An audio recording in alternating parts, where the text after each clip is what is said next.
Prepárate para un viaje al borde de la muerte. Hoy te contamos dos historias de espeleología que terminaron en tragedia y milagro. Desde un buceador perdido en las profundidades de una cueva mortal en The Upper Sink, hasta espeleólogos enterrados vivos en Hero Bucket Horror Hole. Suscríbete, activa la campanita y únete a esta aventura extrema. Aquí conocemos a Michael Spears, un joven buceador de 25 años con una pasión ardiente por la espeleología submarina. Michael no era un novato. Había completado su certificación de buceo en cuevas solo 5 meses antes y ya tenía un impresionante historial de 75 inmersiones en cuevas.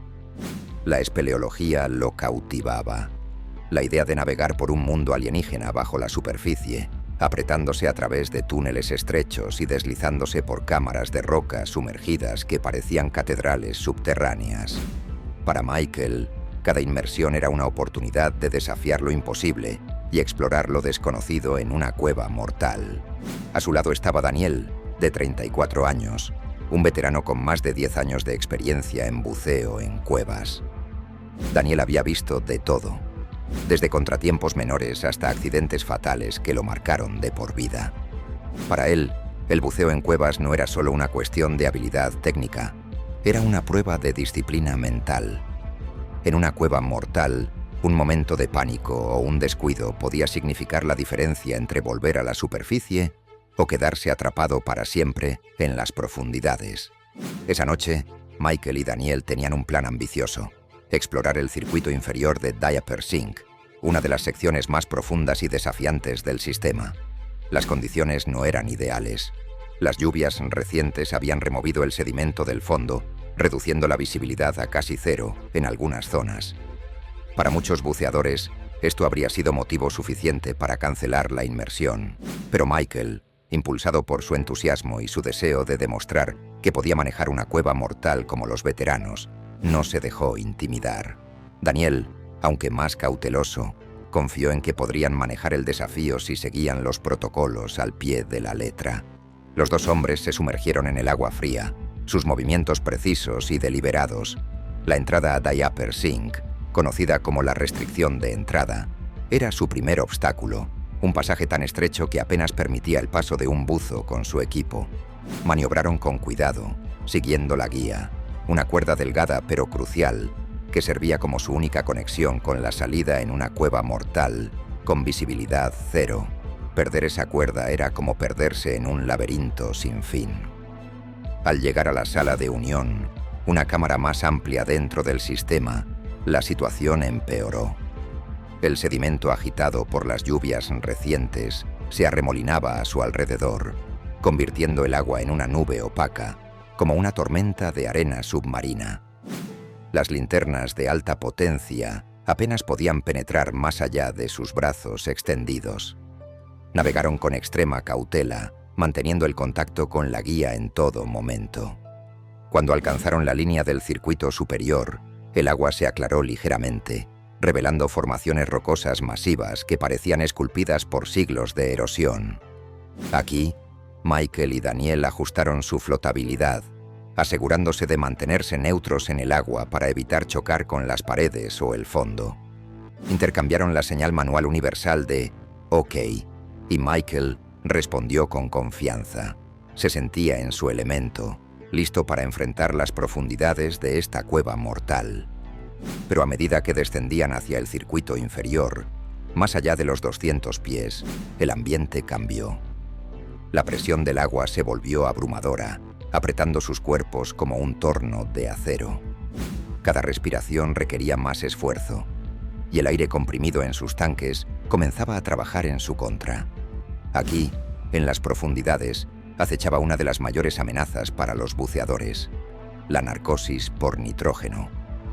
La narcosis por nitrógeno, a veces llamada el martini de las profundidades, es una condición en la que respirar aire comprimido a grandes profundidades afecta el cerebro, nublado el juicio, ralentizando los reflejos y creando una sensación de embriaguez. La mayoría de los buceadores comienzan a sentir sus efectos a partir de los 130 pies. Pero más allá de los 200 pies, se vuelve peligrosamente impredecible. En una cueva mortal como The Upper Sink, donde cada decisión es crítica, la narcosis puede ser una sentencia de muerte. A mitad del circuito inferior, Daniel notó algo preocupante. Michael, que hasta ese momento había seguido la guía con precisión, comenzó a desviarse ligeramente hacia abajo. Al principio, fue solo unos pocos pies, pero luego su descenso se aceleró, como si una fuerza invisible lo atrajera hacia el abismo. Daniel intentó llamar su atención con señales, pero Michael no respondió. Sus movimientos se volvieron erráticos, bruscos, como si estuviera persiguiendo algo. Un récord personal de profundidad, una hazaña para probarse a sí mismo. El momento crítico llegó cuando se acercaban nuevamente a la sala de unión. El agua, que había sido relativamente clara, se transformó en una nube de sedimento espeso, reduciendo la visibilidad a cero. Michael alcanzó la guía, pero sus dedos no encontraron nada. Intentó de nuevo, pero el pánico comenzó a apoderarse de él. Desorientado, giró en la dirección equivocada, adentrándose más en la cueva mortal en lugar de dirigirse hacia la salida. En ese instante, Daniel perdió de vista a su compañero. Michael estaba solo, luchando por su vida en un vacío sin fin. Su corazón latía con fuerza y su respiración se volvió frenética. En la distancia, vislumbró una cuerda delgada flotando en el agua. Desesperado la siguió, sin darse cuenta de que no era la guía principal, sino una línea secundaria que lo llevaba río abajo hacia el salón de baile, una cámara aislada en lo profundo del sistema. A medida que descendía, su cuerpo comenzó a fallar. El sobreesfuerzo a esas profundidades provocó una acumulación de dióxido de carbono en su torrente sanguíneo, un efecto secundario mortal conocido como hipercapnia. Su regulador, aunque funcionaba correctamente, no podía compensar la sensación de asfixia que lo envolvía. Los bordes de su visión se oscurecieron y un desmayo progresivo lo consumió. El error final fue su flotabilidad. Sin control consciente, su cuerpo se inclinó hacia abajo, arrastrado por el peso de su equipo. Michael se desmayó antes de tocar el fondo, perdido en las profundidades de la cueva mortal.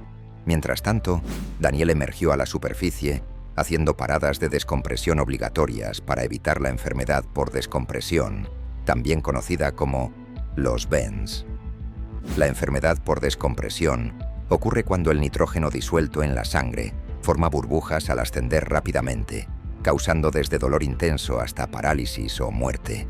Daniel, flotando en su parada de 30 pies, escaneaba la base en busca de Michael, pero no había señales de él. Cuando llegó a la superficie, supo que algo estaba terriblemente mal. Otros buzos se unieron, volviendo a entrar en la cueva, pero Michael había desaparecido en el laberinto de Diaper Sink. La operación de recuperación comenzó al amanecer del día siguiente. Un equipo de buzos de cuevas altamente capacitados, incluyendo especialistas en recuperación y descompresión, se reunió en el sitio. La tarea era monumental. Las profundidades extremas, la visibilidad casi nula y el riesgo de perturbar más sedimento hacían que cada movimiento fuera un desafío.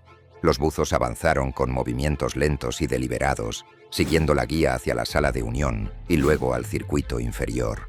A 200 pies, cambiaron a sus mezclas de gas profundo, monitoreando sus computadoras de buceo para rastrear el consumo de gas y el tiempo de descompresión. Las horas pasaron y la tensión crecía. Finalmente, a 241 pies de profundidad, una linterna iluminó una figura inmóvil en el fondo. Michael yacía boca abajo, sus brazos relajados a los costados, su regulador aún en la boca. Su máscara estaba intacta, sin signos de lucha. Todo indicaba que se había desmayado antes de darse cuenta del peligro. Su tanque todavía tenía la mitad de oxígeno, pero la cueva mortal lo había reclamado. La operación de rescate tomó 7 horas, y aunque el equipo sabía el desenlace, la confirmación fue devastadora.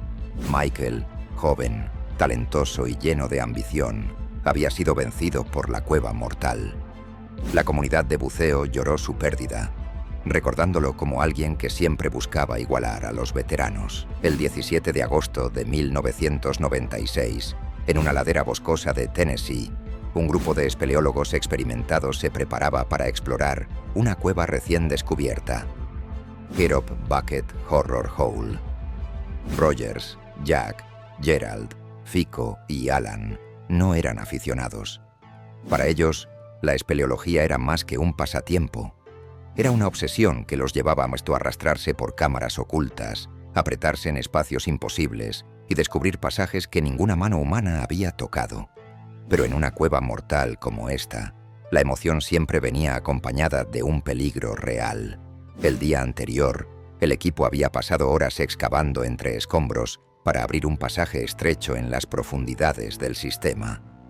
Ahora, su objetivo era ir más allá, con la esperanza de encontrar túneles vírgenes que pudieran conducir a un descubrimiento histórico. Cada miembro llevaba equipo especializado: cascos con linternas de alta potencia, rodilleras y coderas para protegerse mientras gateaban, guantes resistentes y martillos de roca para despejar obstáculos. La entrada a Hero Bucket Horror Hole era engañosa, una abertura modesta que no dejaba entrever la complejidad del sistema subterráneo. A medida que descendían, el aire se volvía más seco y polvoriento, y las paredes de roca mostraban signos de inestabilidad, con fragmentos sueltos esparcidos por el suelo. Al llegar al pasaje excavado el día anterior, evaluaron su trabajo. Las paredes eran ásperas, con rocas sueltas aquí y allá, pero parecía lo suficientemente seguro para continuar.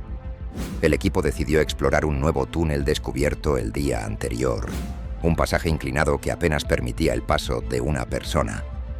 Jack tomó la delantera, maniobrando su cuerpo sobre su hombro izquierdo para encajar en el espacio de arrastre, que medía solo 2 pies de alto. El techo rozaba su pecho, y cada respiración era un esfuerzo consciente. Rogers lo siguió, adoptando una posición incómoda sobre su hombro derecho, usando su brazo izquierdo para avanzar mientras presionaba sus botas contra las paredes para ganar tracción. El avance era lento y agotador. El túnel se estrechaba aún más, y pronto encontraron un obstáculo. Rocas sueltas habían colapsado durante la noche, formando una barricada de escombros que bloqueaba el camino. Decepcionado, Jack le dijo a Rogers que debían despejar las rocas para continuar. Rogers, con dificultad, alcanzó un martillo atado a su cinturón. Las paredes apretadas apenas le permitían moverse, pero tras un esfuerzo doloroso, pasó la herramienta a Jack, quien comenzó a picar la roca. Cada golpe enviaba nubes de polvo al aire, haciendo que Rogers tosiera mientras los escombros finos cubrían su garganta. El aire se volvió espeso y la visibilidad disminuyó.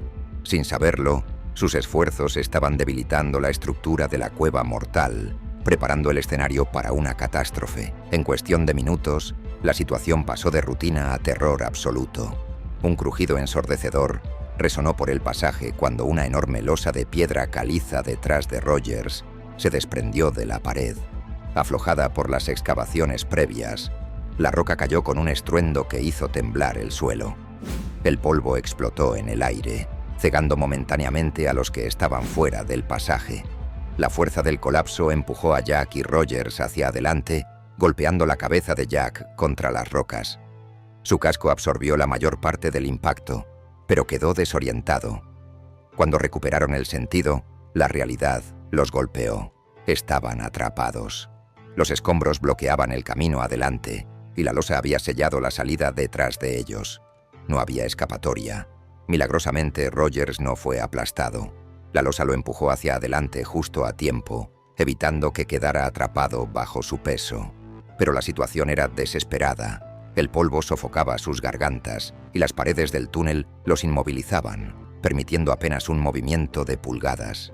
La claustrofobia comenzó a apoderarse de ellos y el latido de sus corazones resonaba en sus oídos, ahogando todo lo demás. El pánico era una amenaza tan grande como la roca misma. Jack y Rogers sabían que hiperventilar consumiría su oxígeno rápidamente y moverse demasiado podía desestabilizar más rocas. Se obligaron a mantener la calma, animándose mutuamente con palabras susurradas. Fuera del pasaje, el equipo entró en acción. Los rescates en espeleología son notoriamente difíciles.